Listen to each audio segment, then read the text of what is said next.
Hello दोस्तों, इस video में क्लास 8 एनसीईआरटी बुक का भारत की खोज, इस बुक का टोटल क्वेश्चन आंसर देखने वाले हैं। तो आइए स्टार्ट करते हैं। फर्स्ट क्वेश्चन नंबर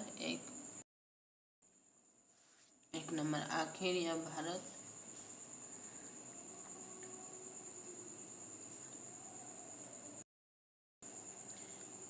क्या अतीत या किसी विशेषता का प्रतिनिधित्व करता था। उसने अपने प्राचीन शक्ति को कैसे खो दिया? क्या उसने यह शक्ति को पूरी तरह खो दिया है? विशाल जनसंख्या का बसेरा होने के अलावा यह आज उसके पास ऐसा कुछ बचा है जिसे शानदार कहा जा सके। ये प्रश्न अध्याय 2 के शुरुआती हिस्सों से लिए गए हैं। अब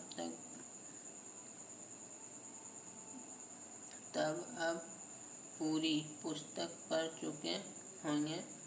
आपके विचार से इन प्रश्नों के क्या उत्तर हो सकते हैं? जो कुछ आपने पढ़ा है उसके आधार पर, अपने अनुभव के आधार पर बताइए आंसर इसका।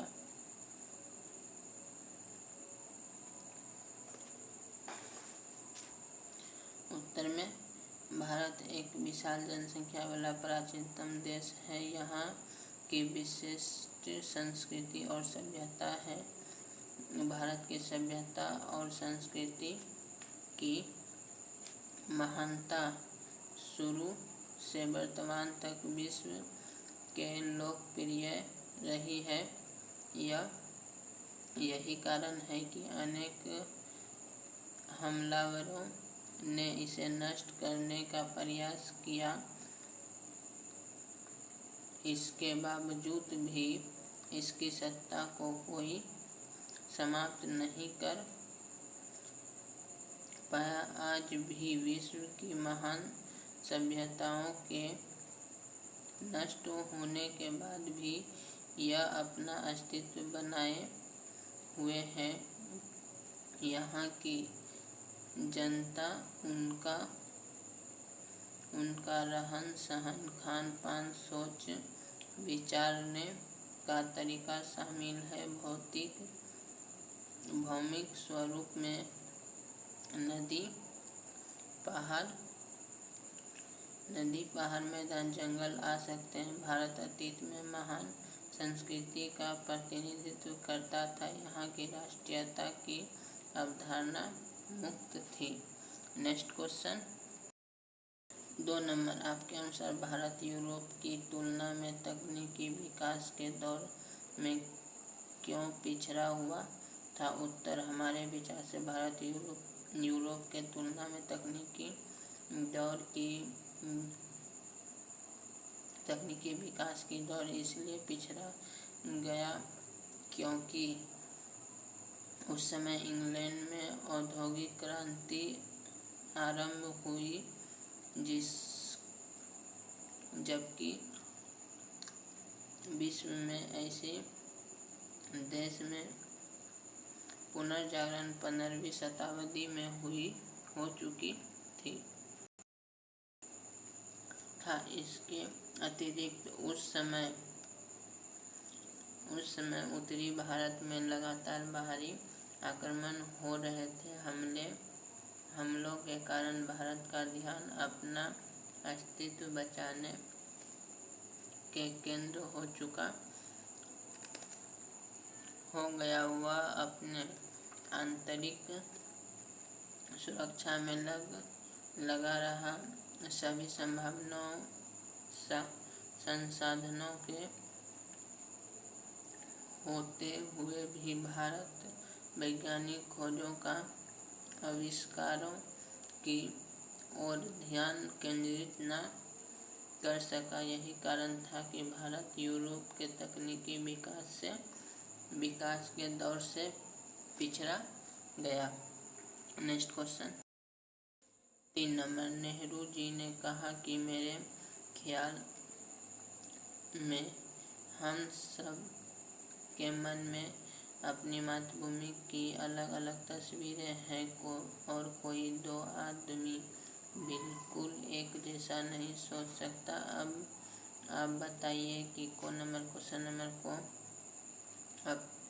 अपने मन में अपनी मातृभूमि की कैसी तस्वीर है। आप क्वेश्चन आपके साथियों से चर्चा की करके पता कीजिए कि उनके मातृभूमि की तस्वीर कैसी है और आपकी और उनकी तस्वीर में क्या समानता है, क्या विभिन्नता है। इसका उत्तर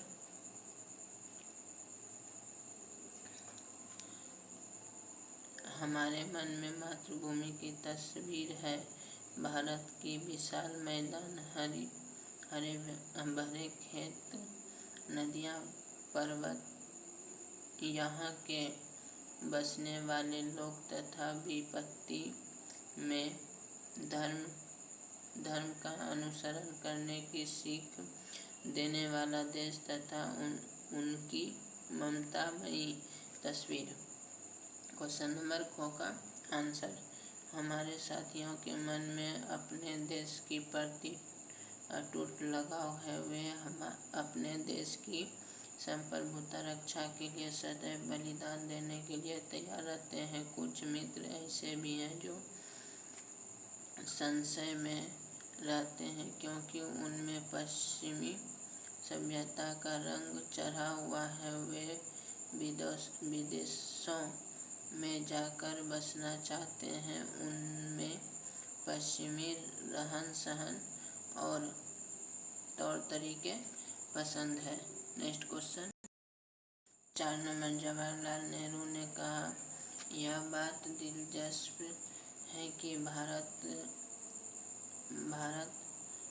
अपनी कहानी के इस भोला में ही हमें एक नए नन्हे की तरह नहीं बल्कि अपने रूपों में विकसित सयाने रूप में देखना पड़ता है। उन्होंने भारत के विशेष में ऐसा क्यों और किस संदर्भ में कहा। इसका उत्तर, नेहरू जी ने सिंधु घाटी सभ्यता का वर्णन करते हुए भारत के विषय में ऐसा इसलिए कहा क्योंकि भारत की सभ्यता व संस्कृति विश्व विख्यात प्राचीनतम सभ्यता है। यह संसार में अन्य देशों को मार्गदर्शन करते हुए आ रहा है। प्राचीन काल से यह शिक्षा का केंद्र बना हुआ है। भारत सर्दियों में गणित, खगोल शास्त्र, ज्योतिष शास्त्र, औषधि विज्ञान, मूर्तिकला तथा अनेक शिल्पकलाओं में विशेष देश रहा है। नेक्स्ट क्वेश्चन 5 नंबर, सिंधु घाटी के अंत के बारे में अनेक विद्वानों ने कई मत है। आपके अनुसार इस सभ्यता का अंत कैसे हुआ और तर्क सहित लिखिए। आंसर में सिंधु घाटी सभ्यता के बारे में विचार है।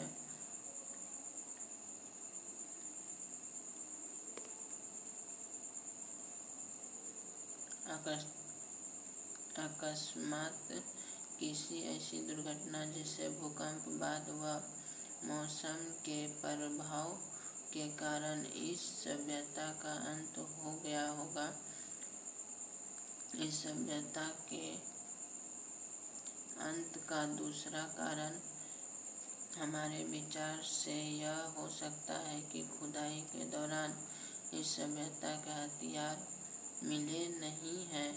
इस बात से पता चलता है कि यहाँ के लोग शांति प्रिय थे। शायद बाहरी लोग ने आक्रमण कर इस सभ्यता का अंत कर दिया होगा। नेक्स्ट क्वेश्चन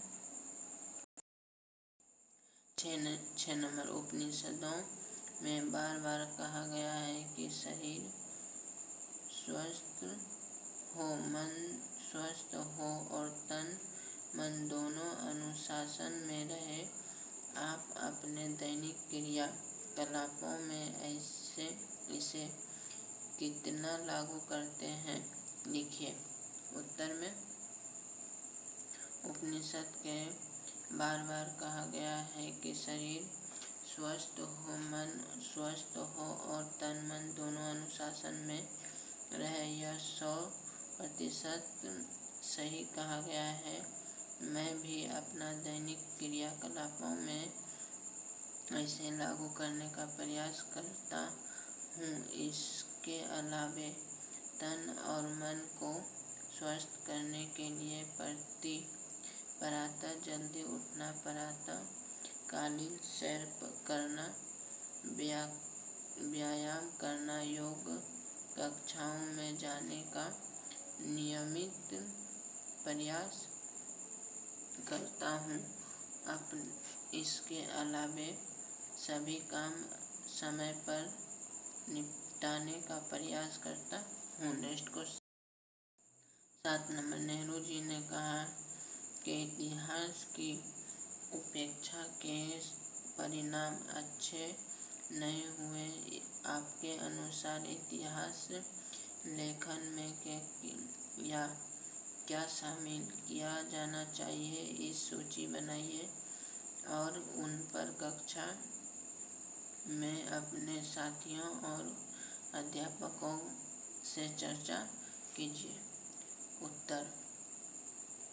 उत्तर में इतिहास अतीत का वह आईना होता है जिसके माध्यम से हम अच्छे बुरे का ज्ञान प्राप्त करते हैं। इसके माध्यम से हमें वर्तमान और भविष्य को सुधारते हैं। इसके साथ ही ऐतिहासिक भविष्य को साकार पाते हैं। हमारे विचार से इतिहास लेखन में प्रमुख घटनाओं को, प्रमुख व्यक्तियों को जो समय को प्रभावित करते हैं, प्रमुख स्थितियों को शिलालेख, खंडन के अवशेष, तत्कालीन साहित्य एवं विदेशी यात्रियों के यात्रा विवरण, उस काल के सिक्के को शामिल किया जाना चाहिए। Next question 8 number. हमें आरंभ में ही एक ऐसी सभ्यता और संस्कृति की शुरुआत दिखाई पड़ती है जो तमाम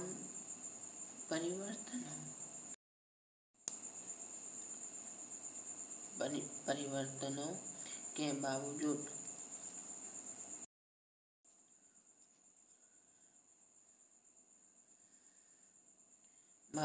आज भी बनी हुई है। आज की भारतीय संस्कृति के ऐसी कौन सी चीज़ें हैं जो हजारों साल पहले से चली आ रही है, आपस में चर्चा कीजिए और बताइए। उत्तर ऐसे शुरुआत में ही एक ऐसी सभ्यता और संस्कृति दिखाई पड़ी है जो अपने परिवर्तनों के बावजूद आज भी हमारे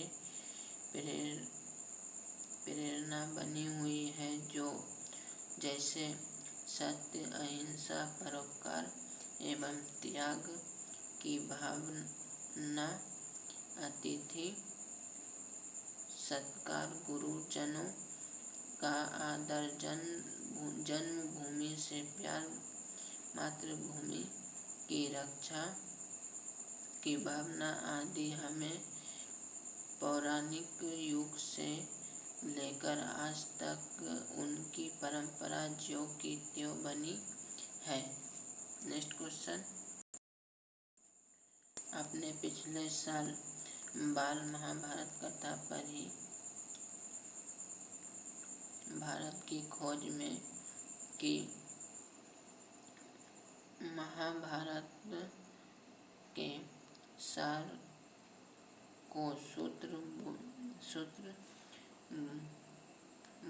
करने का प्रयास किया गया है। दूसरों के साथ ऐसा आचरण नहीं करो जो तुम्हें खुद अपने लिए स्वीकार न हो। आप अपने साथियों से कैसे व्यवहार की अपेक्षा करते हैं और स्वयं उनके प्रति कैसा व्यवहार करते हैं, चर्चा कीजिए। इसका उत्तर, मैं अपने साथियों से उम्मीद करता हूँ कि वे मित्रवत व्यवहार करें, आपस में खुश सुख दुख में साथ खड़े रहे। किसी संकट या मुसीबत के समय वह साथ खुलकर खड़े हो। आपस में प्रेम और मित्रता तथा सद्भाव रखे। वह स्वार्थी और अवसरवादी न हो। मैं भी अपना साथियों के साथ अच्छा व्यवहार करता हूँ। हम भी उनके अच्छे व्यवहार की अपेक्षा करेंगे। नेक्स्ट क्वेश्चन, 10 नंबर, प्राचीन काल से लेकर आज तक राजा या सरकार द्वारा जमीन और उत्पाद पर कर लगाया जाता रहा है। आजकल हम किन किन वस्तुओं पर और सेवाओं पर कर देते हैं, इनकी सूची बनाइए। आंसर में, आजकल हम निम्नलिखित वस्तुओं और सेवाओं पर कर देते हैं। आय पर कर, खाद्य पदार्थों पर बिक्री कर और सर्विस टैक्स, वस्त्रों पर कर, होटल में खाना पर कर, वैट टैक्स, उत्पादन पर उत्पाद टैक्स, गृह टैक्स, सीमा शुल्क टैक्स। अब भारत सरकार एवं राज्यों के समिति में एक टैक्स बनाया गया है जिसे जीएसटी कहते हैं। तो इस वीडियो में क्वेश्चन नंबर 10 तक रहने देते हैं। 11 नंबर क्वेश्चन से नेक्स्ट वीडियो में देखेंगे। थैंक यू दोस्तों।